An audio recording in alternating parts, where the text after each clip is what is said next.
नमस्कार। फ्रंटलाइन 24 में आप सबों का स्वागत है। मैं सुजाता। अभी हम पहुंचे हैं पंडोल प्रखंड के सरसोपाही पश्चिमी पंचायत, जहां के मुखिया प्रत्याशी होने जा रहे हैं प्रदीप झा जी। आइए करते हैं हम इनसे चुनावी चर्चा। सबसे पहले ये पंचायत में मुखिया पद के प्रत्याशी होने से पहले भी ये अपने पंचायत में लगातार अपने पंचायत के विकास के लिए, अपने समाज के विकास के लिए इन्होंने बहुत कई संस्थाओं में जुड़कर अपने पंचायत का विकास के लिए समाज सेवा किए हैं। जैसे कि एक इंटरनेशनल लेवल का रोटरी क्लब है, जिसमें कि इन्होंने अपने दरभंगा के क्षेत्र को संभाला, उसमें अध्यक्ष भी रहे। साथ ही लगभग विगत 12 वर्ष ये एक समाज सेवा करते करते हिंदुस्तान में ये पत्रकार भी रहे हैं। जबकि पत्रकार का काम दिन हो चाहे रात हो, अपने जनता को सेवा करने के लिए हमेशा लगे रहते हैं। इसीलिए इस बार ये अपने पंचायत के विकास के लिए दिन और रात को एकत्रित करके, ये ना दिन देखेंगे ना रात देखेंगे, अपने पंचायत के विकास के लिए 24 आवर अपना समय देंगे। आइए जानते हैं कि अपने पंचायत के विकास के लिए क्या करना चाहते हैं, ये क्यों मुखिया पद को ही चुने हैं। सबसे पहले आपको फ्रंटलाइन 24 में स्वागत है। चलिए, बहुत बहुत धन्यवाद जी। कि आपने इस बार सर क्या सोच के आप मुखिया पद को चुने हैं?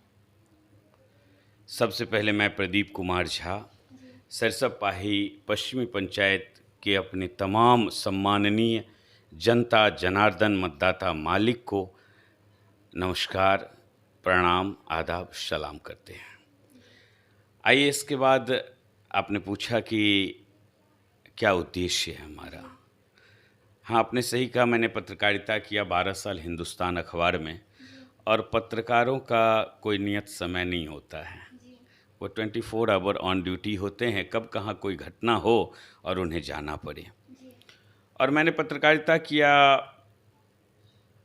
पत्रकारिता करते हुए हमने सेवा किया। उसकी आड़ में मैंने सेवा किया अपने समाज का, कि हमें हॉस्पिटल में अगर चिकित्सक नहीं है, अगर हमारे पोस्ट ऑफिस में काम करने वाले नहीं हैं, हमारे स्कूल में शिक्षक नहीं हैं, या स्कूल में ये पढ़ाई नहीं हो रही है, तो हमने इस बात को उजागर किया कि बेंच है या नहीं, डेस्क है या नहीं, प्रॉपर वे में जितने शिक्षक होने चाहिए, जितने का पोस्टिंग होनी चाहिए, उतने हैं कि नहीं। इन सब बातों पर हमेशा मैंने लिखा अपने अखबार में। रही बात, आपने कहा कि क्लब, तो इंटरनेशनल लेवल का हमारे ये रोटरी क्लब है, तो दरभंगा ज़िला का मैं अध्यक्ष रहा हूँ। और बतौर रोटरी क्लब, बतौर अध्यक्ष मैंने बहुत सारा काम किया वहाँ। हाँ, बहुत सारा काम किया। बाढ़ में हम लोगों ने राहत बांटा, 80 लाख रुपए का राहत बांटा हर जगह।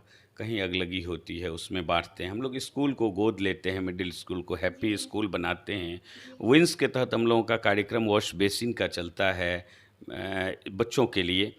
स्कूल में, मिडिल स्कूल में फैंस लगवाते हैं हम लोग, इलेक्ट्रिक लगवाते हैं। बहुत सारा काम है, बहुत सारा काम है हम लोग जो करते आ रहे हैं।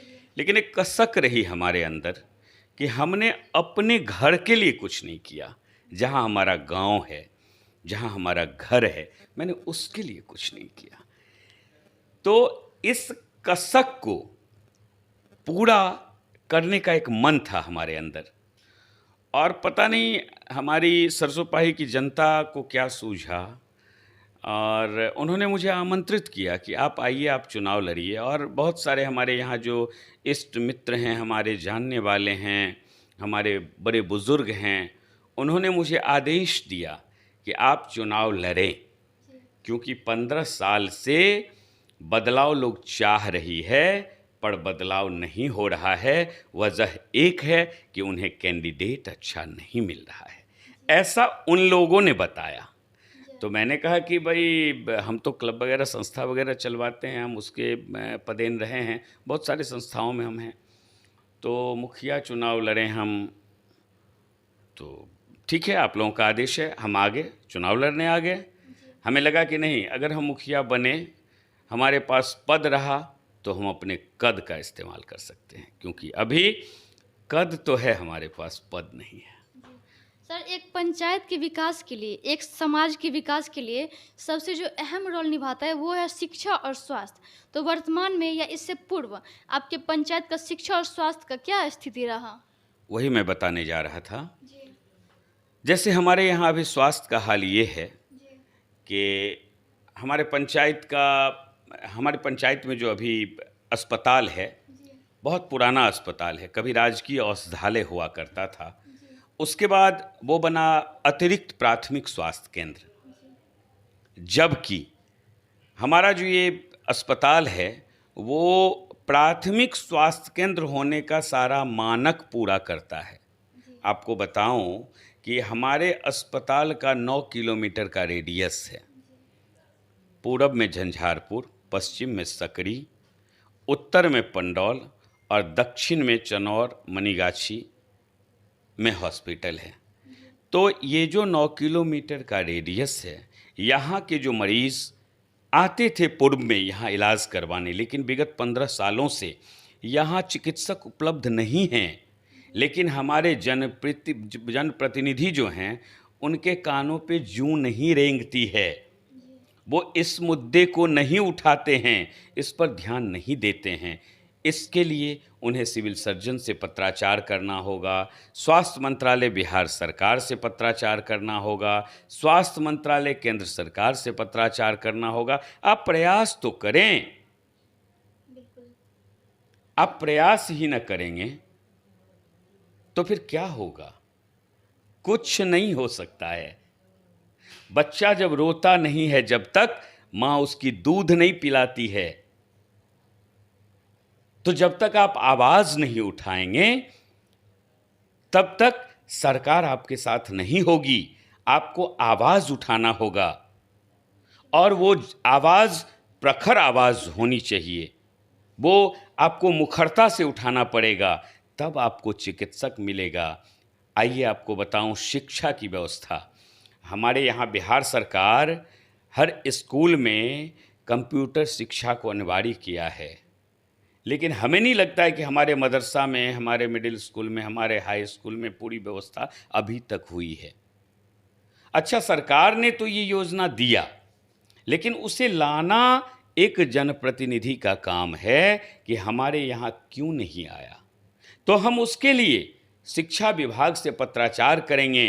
बीईओ हों, डीईओ हों, शिक्षा मंत्रालय बिहार सरकार हों, शिक्षा मंत्रालय भारत सरकार हों, हमें पत्राचार करना होगा, हमें उसके लिए प्रयास करना होगा और तब वो सुचारू रूप से चलेगा, तब वो योजना यहाँ आएगा, हमारे बच्चे, हमारे युवा वर्ग उससे लाभान्वित होंगे।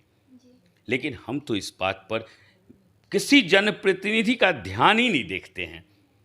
हमारे जनप्रतिनिधि मनरेगा, इंदिरा आवास में उलझे रहते हैं, जबकि ये उनका काम नहीं है। ये बिहार सरकार देती है, लाभान्वित के खाते में डायरेक्ट जाता है। इसमें मुखिया जी का इंटरफेरेंस कहाँ होता है?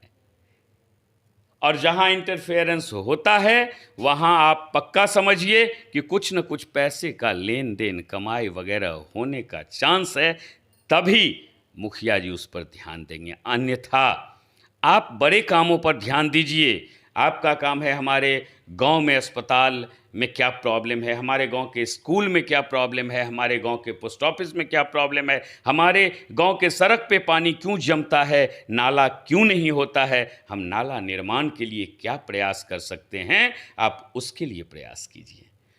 लेकिन आपका वहाँ तक नज़र जाता ही नहीं है, वहाँ तक आपका विज़न ही नहीं है। आप ये देखिए कि हम रोज़गार उपलब्ध कैसे करा सकते हैं ज़्यादा से ज़्यादा। आप करवा सकते हैं, आपके अंदर अगर क्षमता होगी तो आप करवा सकते हैं। आप ऐसा योजना ला सकते हैं जिससे हमारे 10, 20, 25, 50 युवा बेरोज़गारों को रोज़गार मिले।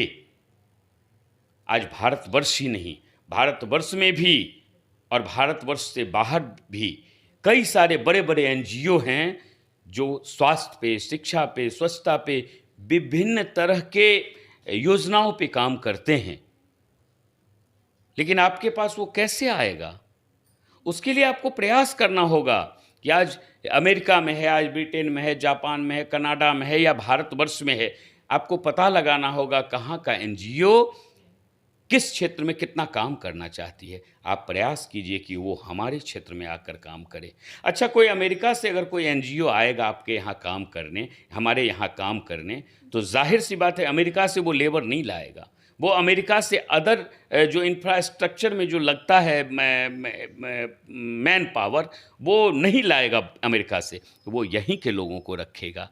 तो अगर हम वैसा प्रयास करते हैं तो यहाँ रोज़गार भी लोगों को मिलेगा। रोज़गार ही नहीं मिलेगा, अगर यहाँ कोई बड़ा संस्था खुलता है और उसमें 100-200 लोग जॉब करते हैं तो यहाँ के बाज़ार की स्थिति भी अच्छी होगी, वहाँ भी क्रय विक्रय होगा। लेकिन हमारे कोई जनप्रतिनिधि वहाँ तक अपने विज़न को ले ही नहीं जाते हैं। 2 करोड़ 4 करोड़ 5 करोड़ आया सरकार का योजना, हमने वो काम कर दिया। अरे आपने वो काम कर दिया, उससे ऊपर देखो ना। हम इंस्पायर्ड होते हैं रितु जायसवाल से, सीतामढ़ी की। आज देश विदेश में उनका नाम है। वो इसलिए नाम है कि वो अपने सरकारी योजना से ऊपर उठकर वो बाहर से कई तरह की योजनाओं को अपने पंचायत में लाती हैं, उस पर काम करती हैं। उनका दायरा सीमित नहीं है।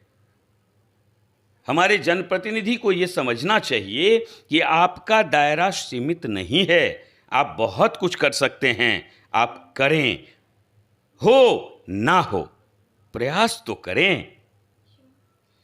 कौन कहता है आसमां में सुराख नहीं हो सकता? कौन कहता है आसमां में सुराख नहीं हो सकता? एक पत्थर तबीयत से उछालो यारों, होने को सब कुछ हो सकता है। आपके अंदर वो जज्बा होनी चाहिए, आपके अंदर वो जुनून होना चाहिए, आपके अंदर वो चाहत होनी चाहिए कि हम अपने पंचायत को कैसे सजाएं, कैसे बनाएं, कैसे विकसित करें। वो आपके अंदर वो जुनून चाहिए, वो जज्बा चाहिए। बताइए अगला सवाल। आप सर अपने पंचायत के विकास के लिए आप क्या करना चाहते हैं?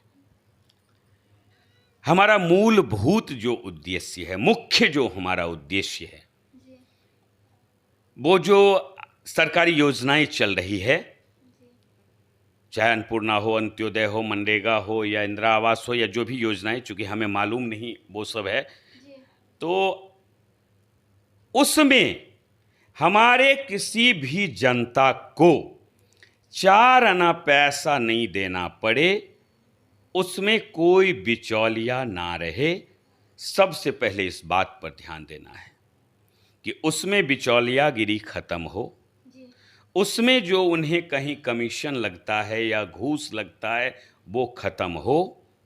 बिहार सरकार भेजे या केंद्र सरकार भेजे, जो भी भेजे, वो लाभुक जो हैं, जो लाभान्वित होते हैं, उनके खाता में डायरेक्ट जाए, उसके बीच में कोई बिचौलिया ना रहे।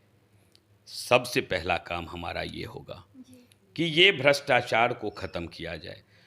दूसरा काम हम स्वास्थ्य पे करेंगे कि हमारे यहाँ अस्पताल है, वो अस्पताल सुचारू रूप से चले। मैं बताऊं आपको, आपसे पहले एक इंटरव्यू लेने हमारे आए थे किसी चैनल के व्यक्ति, उन्होंने कहा कि आप स्वास्थ्य के लिए जीतने के बाद पहला काम क्या करेंगे? तो मैंने कहा अगर जनता हमारे गर्दन में जीत का माला पहनाती है तो सबसे पहला काम सिर्फ 1 सप्ताह में लूँगा, 7 दिन। 7 दिन के अंदर अपने अस्पताल में 24 घंटे के लिए लगातार रहे चिकित्सक, ऐसे चिकित्सक को लाऊंगा अपने अस्पताल में। चिकित्सक की नियुक्ति ये हमारा पहला काम होगा और मैं 1 सप्ताह के अंदर करूंगा, चाहे उसके लिए मुझे सीएस को से पत्राचार करना पड़े या मुझे स्वास्थ्य मंत्रालय बिहार सरकार से करना पड़े या मुझे स्वास्थ्य मंत्रालय भारत सरकार से पत्राचार करना पड़े, मैं 1 सप्ताह के अंदर चिकित्सक की नियुक्ति करवाऊंगा। रही बात शिक्षा, उसके बाद शिक्षा पर, तो शिक्षा में हमारे बच्चे आज जाते हैं कंप्यूटर का प्रशिक्षण लेने बाहर, दरभंगा, मधुबनी, सकरी, पंडौल, कई जगह जाते हैं, जबकि कंप्यूटर आज के युग में एक आवश्यकता हो गई है। तो इस बात पर हमें ध्यान देना है कि कंप्यूटर की अहमियत क्या है और हम उसके लिए क्या कर सकते हैं। तो अगर बिहार सरकार का कोई योजना है तो हम उसका पता करेंगे, वो लाएंगे अपने स्कूल में, अपने मदरसा में। अगर बिहार सरकार का योजना तत्क्षण नहीं है तो हम किसी ऐसे बड़े एनजीओ से बात करेंगे जो कंप्यूटर का प्रशिक्षण हमारे पंचायत में हमारे बच्चों को निःशुल्क दे सके। हमारा ये विज़न है, हमारा ये उद्देश्य है। आप सर अपने जनता से क्या अपील करना चाहते हैं? मैंने लिखा है अपने अपील में, और हम बोलते भी हैं क्षेत्र भ्रमण में हर जगह, कि आपने आजमाया सभी को। त्रिस्तरीय पंचायत चुनाव जो है 2001 से शुरू हुआ, 20 वर्षों से चल रहा है। 20 वर्षों में आपने आजमाया, सभी को आजमाया। अगर हमारे यहाँ 10 प्रत्याशी हैं, 10 प्रत्याशी, मैंने कहा है जनता से कि आप 10 प्रत्याशी का मूल्यांकन करें, सभी प्रत्याशी का आप मूल्यांकन करें, उनका अवलोकन करें। अगर मैं उस पद के लिए उपयुक्त हूँ, मुखिया पद के लिए उपयुक्त हूँ, तो आप मुझे सेवा का अवसर दें, हमारा साथ देकर इस पंचायत का प्रतिनिधित्व करने का अवसर दें। बस यही जनता से अपील है कि आप अपने वोटों को, आप अपने मतों को बिखराएं नहीं, आप अपने मतों को एक जगह एकत्रित करके एक कैंडिडेट को वोट दें, और उस कैंडिडेट को वोट दें जो हमारे 10 कैंडिडेट में सबसे उम्दा कैंडिडेट हों, जो सबसे बढ़िया कैंडिडेट हों, जिनके हाथ में हम अपने पंचायत का नेतृत्व देकर सुरक्षित महसूस करें, हमारा मान सम्मान गौरव बढ़े। ऐसे प्रत्याशी को एक को चुनना है और बहुमत से जिताना है। हमारे पंचायत का मान सम्मान बढ़ेगा इससे। तो यही जनता, हमारे मतदाता मालिक से अपील है कि आप एक प्रत्याशी चुनें, अच्छा प्रत्याशी चुनें, जो आपके मान सम्मान को बढ़ाए, जो आपके पंचायत को सुरक्षित रखे। बस उसे आप चुनें और उसे बहुमत देकर जिताएं। अगर आदेश हो तो मैं अपना सिंबल भी बोलूं। जी बिल्कुल सर, आपका क्या है सिंबल? हमारा सिंबल है ढोलक छाप। माँ शारदे की कृपा है, कला की देवी हैं वो, और ढोलक एक ऐसा साज है जो कला से संबद्ध है। किसी भी शुभ कार्य में ढोलक बजता है। हमें लग रहा है कि इस बार भी हमारे पंचायत में कुछ शुभ होने वाला है, इसीलिए सरकार ने हमें ढोलक चुनाव चिन्ह दिया है। तो हमारा छाप है ढोलक छाप। सभी मतदाता बंधुओं से, सम्माननीय मतदातागण से हमारा आग्रह रहेगा, निवेदन रहेगा, विनती रहेगी कि आप हमारे ढोलक छाप पर बटन दबाकर हमें भारी बहुमत से विजयी बनावें। धन्यवाद। जी बहुत बहुत धन्यवाद आपको। ये एक समाज सेवी हैं। जहाँ तक यहाँ के पंचायत में हम लोगों ने भ्रमण किया तो काफ़ी लोगों ने इनसे खुश हैं, और वो लोग चाहते हैं कि इस बार समाज में, इस पंचायत में बदलाव आना चाहिए। लेकिन देखते हैं, चुनाव है, नया चेहरा आते हैं या फिर से जो वर्तमान मुखिया है वही आते हैं। हम लोगों ने जब पूरे पंचायत में भ्रमण किया तो सभी लोग एक नया प्रत्याशी को लाना चाहते हैं, क्योंकि उनका एक ही मानना है, समाज का एक ही मानना है कि समाज का जो भी समस्या है उसको ख़त्म करके विकास हो। जैसा कि इन्होंने बताया कि इस बार ये अपने पंचायत को मॉडल पंचायत बनाना चाहते हैं। सबसे हट के लोग जो सरकार का योजना है उसी पर अटके रहते हैं, लेकिन ये चाहते हैं कि सरकार का जो योजना है वो तो धरातल पर उतरे है, इनके पंचायत के हर एक व्यक्ति को सरकार का योजना का लाभ हो। लेकिन अलग से देश विदेश या कहीं से भी अलग अलग योजना भी ला करके अपने पंचायत का विकास करें, और यहाँ के लोगों को, कहीं यहाँ के जो स्टूडेंट है, विद्यार्थी हैं, उनको अपने गांव से कहीं दूर नहीं जाना पड़े। शिक्षा के साथ साथ कंप्यूटर, जो कि आज के समय में सबसे महत्वपूर्ण है, उसका ज्ञान, या साथ ही बहुत इस तरह का टेक्निकल नॉलेज देने के लिए ये चाहते हैं कि अपने पंचायत के युवा को ये दे ताकि उससे वो टेक्निकल नॉलेज लेकर के अपने पंचायत का विकास करे, अपने परिवार का, अपने घर का विकास करे। बने रहिए हमारे साथ और देखते रहिए फ्रंटलाइन 24। धन्यवाद।